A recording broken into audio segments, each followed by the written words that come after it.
The message arrived on a quiet Tuesday morning. Like most things that changed the course of human history, it came without warning or fanfare. Just a simple transmission, picked up by radio telescopes across Earth, repeating in perfect English. You are not worthy. You will never be worthy. Cease your attempts to reach the stars. For 300 years, humanity had reached out to the cosmos. They had sent messages, probes, and signals into the vast darkness of space. They had built better telescopes, more powerful transmitters, and more sensitive receivers.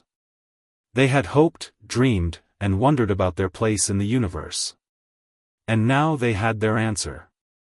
Admiral James Thompson stood at the window of the Global Space Command headquarters, watching the sunrise over the Rocky Mountains. His weathered face reflected in the glass, lines carved deep by decades of service and sacrifice. Behind him, screens displayed the message that had been playing on repeat for the past 24 hours. Sir, his assistant, Robert Miller, entered the room with a tablet in hand. We've confirmed it's not a hoax. The signal's coming from multiple points in space. They're blocking our transmissions. Every satellite we try to launch falls back to Earth. It's like hitting an invisible wall. Thompson didn't turn around. He kept his eyes fixed on the horizon, where the sun painted the sky in shades of orange and purple. They've been watching us, he said quietly. All this time. Watching and judging. And now they've decided we're not good enough. The silence in the room was heavy, broken only by the soft hum of computers and the distant sound of helicopters outside. The world's governments were scrambling, trying to make sense of what was happening. News channels were in chaos, religious leaders were calling for prayer, and scientists were working around the clock to understand the technology that could so easily dismiss humanity's space efforts. But something else was happening too. Something that the aliens, in all their superior wisdom, hadn't counted on. Humanity wasn't responding with fear. They weren't begging for acceptance or trying to prove their worth. Instead, a cold anger was spreading across the planet. In labs and workshops, in military bases and civilian homes, people were looking at the message with narrowed eyes and set jaws. Get me the president, Thompson said finally, turning from the window. And connect me to every major space agency on Earth. If they want to lock us in our own solar system, fine. But they're about to learn something about human nature. He walked to his desk and pressed a button, bringing up a holographic display of Earth and its immediate space environment. We spent centuries asking politely to join the galactic community. We wasted time trying to prove we were civilized enough, advanced enough, peaceful enough. Well, that ends today. Miller looked at his superior, noting the steel in his voice. Sir? Today is the day humanity stops caring what they think of us, Thompson said, his voice hard with determination. If they won't let us reach the stars through their front door, we'll break down the walls they've built around us. And when we're done, they'll understand why it was a mistake to underestimate us. As the sun fully rose over the mountains, casting long shadows across the command center, humanity began its transformation. They had been denied their place among the stars, but they would not be contained. They would not be judged. They would not be found wanting. The aliens had made a crucial error in their calculations. They had assumed that rejection would break humanity's spirit. Instead, it had only hardened their resolve. And in the years to come, the galaxy would learn exactly what it meant to face a species that had finally stopped caring about approval and started focusing on results. This was how it began.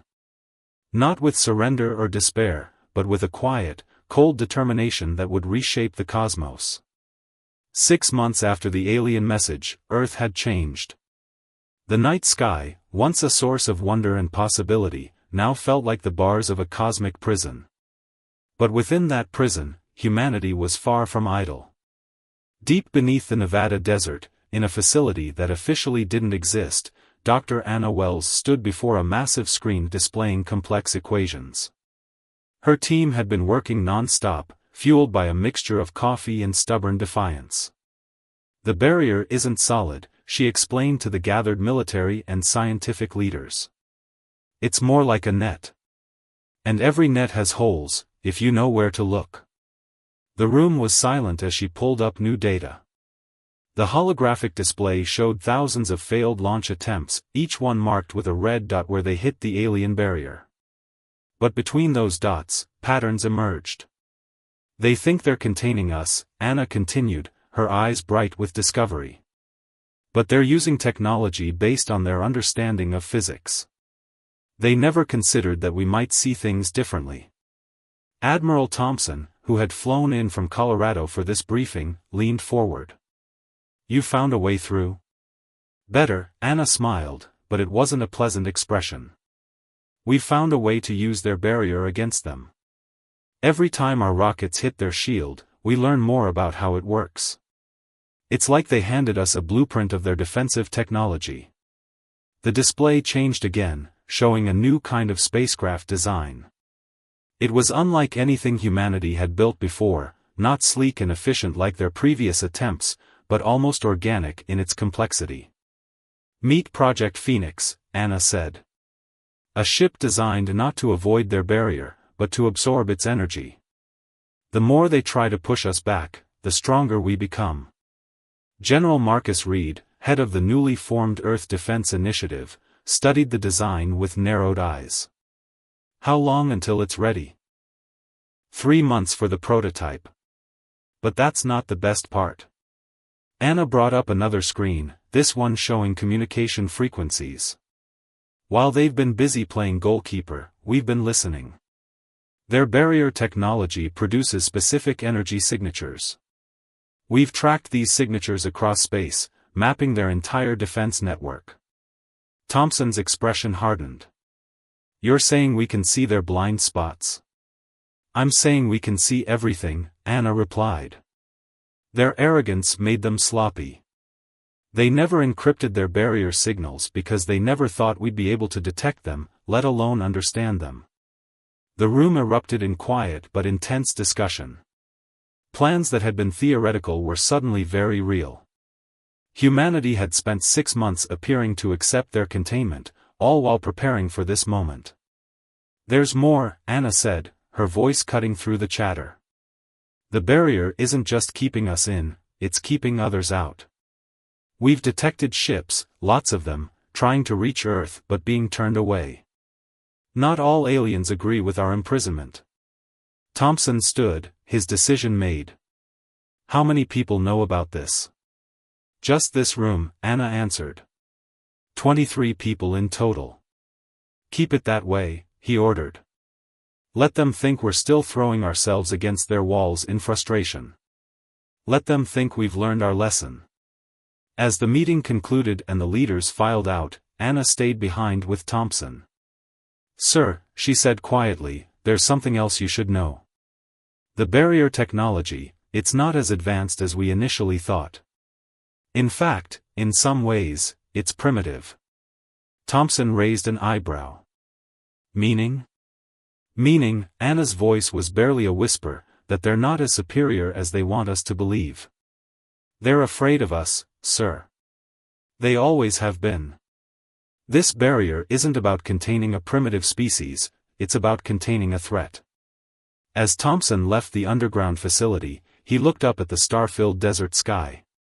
Soon, very soon, humanity would show their jailers exactly why that fear was justified.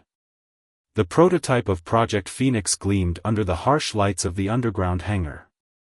Unlike traditional spacecraft, it looked almost alive, its hull rippling with a strange, dark material that seemed to drink in the light around it. Tom Harris, the test pilot chosen for the first flight, ran his hand along the ship's surface.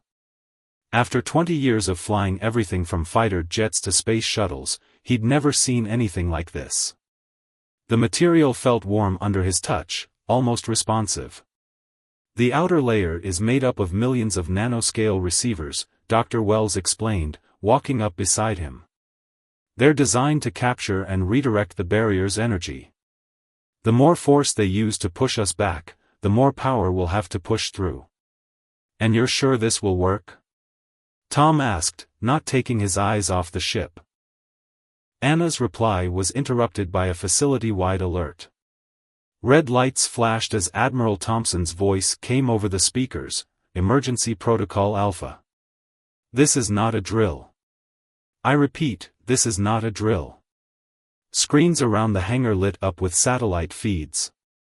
Above Earth's atmosphere, dozens of alien ships had appeared, larger than any they'd detected before. The barrier that had contained Earth was changing, growing stronger, more visible, a faint blue shimmer in the sky. They know, Anna whispered, her face pale. Somehow they've discovered what we're building. Thompson burst into the hangar, followed by his security team. We're out of time, he announced. They're strengthening the barrier. If we don't launch now, we might never get another chance. Tom was already moving toward the ship. How long until pre-flight checks? No time for checks, Thompson said. Our sensors show they're setting up something big. This might be our only shot. The hangar erupted into controlled chaos. Ground crew rushed to their stations, engineers made final adjustments, and medical teams stood by. Tom climbed into the cockpit as Anna quickly explained the bare minimum he needed to know. The ship will do most of the work, she said, helping him strap in. Just keep her steady and let the systems adapt. Whatever you do, don't try to avoid the barrier, aim straight for it. Above them, the massive underground doors began to open, revealing the night sky. The alien ships were visible now, their hulls reflecting sunlight like artificial stars. They're charging something, a technician shouted. Energy readings are off the charts. Tom started the engines. The ship hummed to life around him, and he felt an odd sensation, as if the vessel itself was anxious to begin. The neural interface Dr. Wells had designed connected, and suddenly he could feel every part of the ship as if it were an extension of his own body. Time to show them what humanity can do, he said, and pushed the throttle forward. Project Phoenix shot upward with impossible speed, the special engines they developed generating thrust that would have turned a normal human to paste. But Tom wasn't normal, none of the test pilots were. Years of genetic engineering and neural enhancements had prepared them for exactly this moment. As the ship broke through the atmosphere, the alien barrier became visible, a massive web of energy that had imprisoned Earth for months. The alien ships hung behind it, their weapons charging with bright pulses of light. They're trying to communicate, Mission Control reported in Tom's ear. Broadcasting the same message, return to your planet or be destroyed. Tom smiled grimly. Send them our response. For months, humanity had crafted the perfect reply to their jailers. Now, on all frequencies, in every language they decoded from the alien transmissions, Earth broadcast a single message. We don't care what you think anymore. Project Phoenix struck the barrier at full speed. For a moment, everything seemed to stop. The ship's hull began to glow, the nano-receivers activating all at once. Energy from the barrier poured into the ship, exactly as designed. But the amount of power was far beyond their calculations. The last thing Tom saw before the blinding flash was the look of panic on the alien ships as their own barrier began to collapse, and Project Phoenix, glowing like a newborn star, continued its unstoppable ascent into the galaxy they had been forbidden to enter. The alien ships scattered like startled birds as Project Phoenix emerged from the barrier's collapse. The vessel's hull glowed with absorbed energy, trailing streams of light that looked like burning wings. Inside the cockpit, Tom Harris fought to maintain consciousness as warnings flashed across his neural interface. Status report. Admiral Thompson's voice crackled through the comm system. Tom's response came through gritted teeth, ships holding together, sir. Somehow. Power levels are. I've never seen readings like this. The barrier didn't just break, we absorbed it. All of it. Back on Earth, Dr. Wells stared at her readings in disbelief. The energy signature from Project Phoenix was unlike anything they'd predicted. The ship hadn't just survived the barrier, it had consumed it, integrated it, become something new. "My God," she whispered, "it's still adapting." The alien fleet's response was immediate and predictable. They opened fire. Beams of energy lanced toward the human ship from a dozen different directions. But something unexpected happened when they struck. Project Phoenix didn't dodge. It didn't need to. The same technology that had absorbed the barrier now drank in their weapons' fire, growing stronger with each attack. The ship's hull rippled and shifted, its nanoreceivers evolving in real time to match and counter each new weapon signature. "They're broadcasting again," Mission Control reported. "Multiple frequencies, multiple languages. They're calling for reinforcements." Thompson's laugh was cold. "Good. Let them come. Show them the recording." On every frequency the aliens used, Earth began broadcasting footage from the past 6 months. Images of humans working together, of scientists and engineers from former enemy nations pooling their knowledge. Videos of test flights, of failed attempts, of people getting back up after each failure and trying again. "You thought you were watching us give up," Thompson's voice echoed across space. "You thought those months of silence meant acceptance. You were wrong. We were learning. Adapting. Becoming something new." The alien ships began to retreat, but it was too late. The barrier's collapse had triggered a chain reaction. All across the solar system, similar barriers protecting alien installations began to fail as the technology they were based on became compromised. In the Nevada facility, Dr. Wells made another startling discovery. "Sir," she called to Thompson, "remember those ships we detected trying to reach Earth? They're back. Hundreds of them. But they're not attacking, they're waiting." On the main screen, they watched as new ships appeared from all directions. Smaller vessels, bearing markings different from the ones who had imprisoned Earth. The descendants of civilizations that had also been judged, contained, and controlled. Tom's voice came through clearer now, steadier. "Admiral, the ship, it's not just a ship anymore. The barrier energy, their weapons, it's all being converted into something else. Some kind of template. We can share this with others.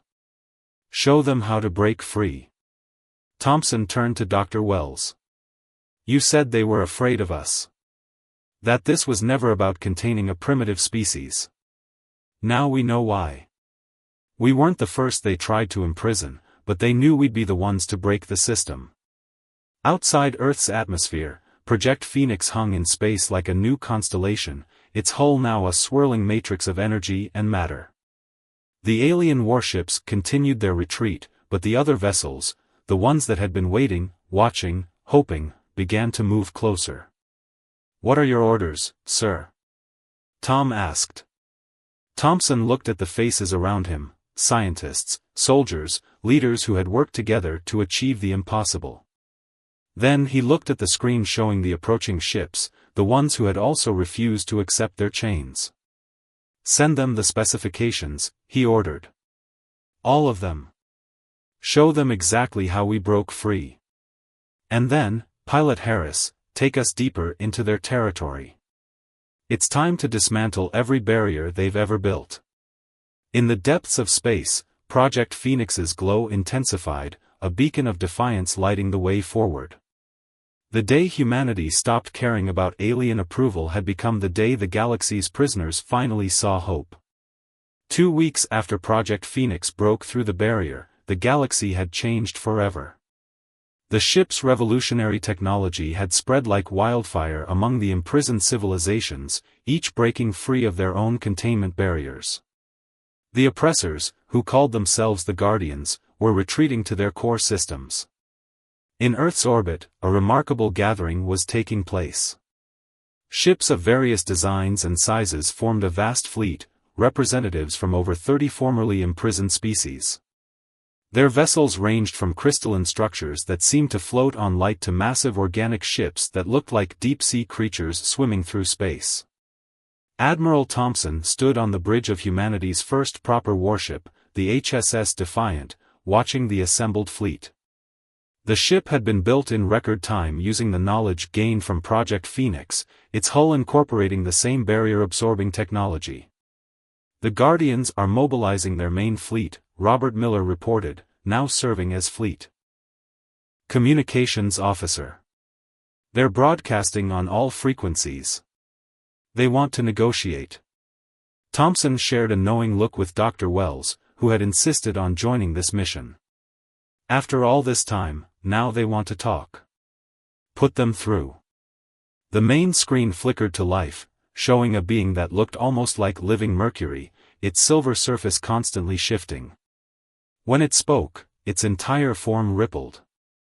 "Humans," the Guardian said, its voice translated by their systems. "You don't understand what you've done. The barriers were necessary. Some species cannot be allowed to expand unchecked. The galaxy has rules," order dash. "Had rules," Thompson interrupted. "Had order.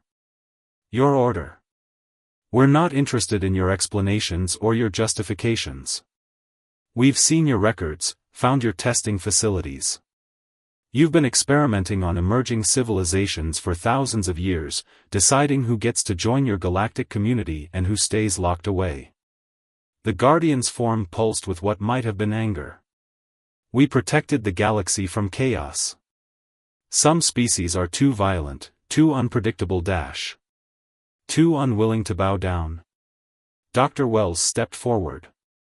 "Too likely to challenge your authority. We've been sharing data with our new allies. Your barrier technology, your weapons, they're all based on the same principles. You haven't truly advanced in centuries. You just kept others from advancing past you." In the space around them, more ships were arriving every hour.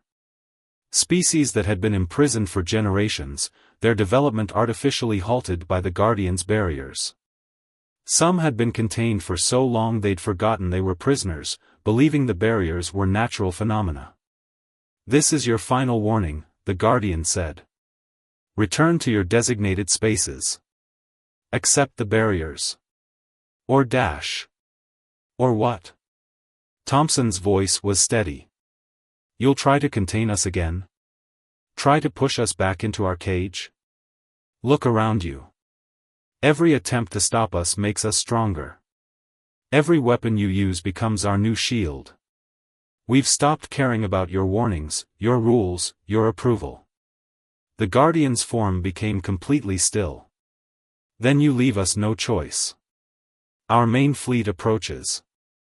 We will do what must be done to restore order." The transmission cut off. Almost immediately, long-range sensors detected thousands of Guardian ships entering the region. Their massive fleet dwarfed the gathered liberation forces. Tom Harris's voice came through the comm system from Project Phoenix, which had become humanity's most advanced scout ship. "Admiral, the freed species are asking for orders. Some of them haven't fought a battle in centuries." Thompson looked at the tactical display, then at the faces of his crew. Humans working alongside representatives from other species, all united by a common cause. He thought about Earth, about how being caged had forced humanity to evolve, to innovate, to become something new. "Send this message to all ships," he ordered. The Guardians thought they could play God, deciding which species deserves to be free. Today, we show them why that was their biggest mistake. Today, we fight not just for humanity, but for every race they ever tried to contain. Power-up weapons. Battle formations. Let's show them what the imprisoned can do. As the massive Guardian fleet approached, the liberation forces moved into position. The final battle for galactic freedom was about to begin, and at its heart was the species that had finally stopped caring about the approval of their would-be jailers. Space lit up like a newborn galaxy as the battle began. The Guardian fleet's first volley was magnificent and terrible, waves of energy weapons that could shatter planets, beams of light that could pierce stars. It was meant to be an overwhelming display of power, designed to crush any hope of resistance. Instead, it became their undoing. Project Phoenix led the charge, its hull drinking in the energy of their attacks, growing stronger with each blast. Behind it, the combined fleet of liberated species followed in a formation designed by Admiral Thompson, a pattern that looked chaotic but held deep purpose. Now, Thompson commanded from the HSS Defiant. Execute pattern liberation. The fleet split into smaller groups, each led by a human ship equipped with the barrier absorption technology. As they had practiced, the freed species vessels fell into place around their human counterparts. What looked like retreat was actually a carefully coordinated dance. Dr. Wells, monitoring the energy readings from the Defiant Science Station, allowed herself a small smile. "They still don't understand," she said. "They're trying to overwhelm us with pure power. Just like the barrier." The Guardian fleet pressed their attack, unleashing weapons that could sterilize solar systems. But something extraordinary happened. Each human ship, now enhanced with Project Phoenix's technology, didn't just absorb the attacks, they redirected the energy to their allies, sharing the power, transforming it. Tom Harris's voice crackled through the comm, "All ships, activate secondary protocols. Show them what we learned during our imprisonment." The Liberation Fleet's response was beyond anything the Guardians had predicted. Ships that had seemed primitive now glowed with absorbed energy. Vessels that had appeared defenseless revealed weapons built from centuries of hidden preparation. Every species had spent their imprisonment differently, but all had prepared for this day. The crystalline ships of the Luminari, imprisoned for 1,000 years, split the Guardians' energy weapons into rainbow beams that cut through their shields. The organic vessels of the Deep Reach, contained for 5 centuries, released swarms of living missiles that adapted to any defense. And humanity's ships, the newest but perhaps the most innovative, turned the Guardians' own power against them. "They're breaking formation," Miller reported, watching the Guardian fleet's perfect lines shatter. "Their weapons, they're running out of energy. Every attack just makes us stronger." Thompson stood from his command chair, his voice carrying to every ship in the Liberation Fleet. "This is the moment. All ships, advance. Show them why imprisoned species are the most dangerous. Show them what happens when you cage thinking beings and give them nothing but time to plan." The Liberation Fleet surged forward as one. The Guardian ships, their main weapons now useless, tried to retreat. But they had never developed alternatives to their energy weapons. They had never needed to. Their superiority had made them complacent, while their prisoners had spent generations preparing for exactly this moment. A Guardian command ship, larger than all the others, moved to the front of their fleet. Its surface rippled with what might have been panic as it broadcast a final message. "Please," the Guardian's voice trembled. "We were only trying to protect the galaxy. We only wanted order. Mercy dash." "Mercy?" Thompson's reply went to every ship in both fleets. "Like the mercy you showed to developing civilizations? Like the mercy of imprisonment, of judgment, of deciding who deserves to be free?" He looked at his crew, humans working alongside representatives of other species, all united in purpose. "You wanted order? Well, here's the new order: every species free to develop as they choose. Every civilization free to reach for the stars. And if anyone tries to cage another race again." The Liberation Fleet moved into their final attack position, their ships glowing with the combined power of countless absorbed Guardian weapons. The message was clear: humanity had stopped caring about the Guardians' approval, and in doing so, had taught the galaxy a lesson it would never forget. 1 year after the Battle of Liberation, as it came to be known, Admiral Thompson stood at a different window. This time, he wasn't looking at the Rocky Mountains, but at the sprawling cityscape of the first Interspecies Council headquarters, built in neutral space between the former prison systems. The massive structure floated in space like a shining wheel, its spokes connecting habitats designed for every known species. In the center, the Great Hall hosted representatives from over 50 civilizations, both the formerly imprisoned and those who had secretly helped them. The final Guardian stronghold surrendered this morning, Robert Miller reported, now serving as Earth's diplomatic liaison. Their leadership is requesting permission to address the Council. Thompson turned from the window, noting how much had changed. The room itself was a testament to cooperation, atmospheric controls that automatically adjusted for different species, translation systems that caught not just words but cultural context, and at every door, a deactivated piece of barrier technology. A reminder. The Council chamber is ready, Dr. Wells announced, walking in with Tom Harris. Both had become key figures in the new Galactic Order, Wells leading the scientific exchange program between species, Harris training pilots from various worlds in the new technologies they developed. The Great Hall fell silent as the Guardian representatives were led in. They looked different now, their Mercury-like forms dulled, contained within environmental suits that prevented them from shape-shifting. A precaution, not a punishment. Trust would take time. You have asked to address this council, Thompson spoke from the human seat, one among equals. Speak. The Guardian's voice was humbled, no longer carrying the arrogant certainty of the past. We have come to acknowledge our errors. For millennia, we believed we were protecting the galaxy. We thought order could only come through control.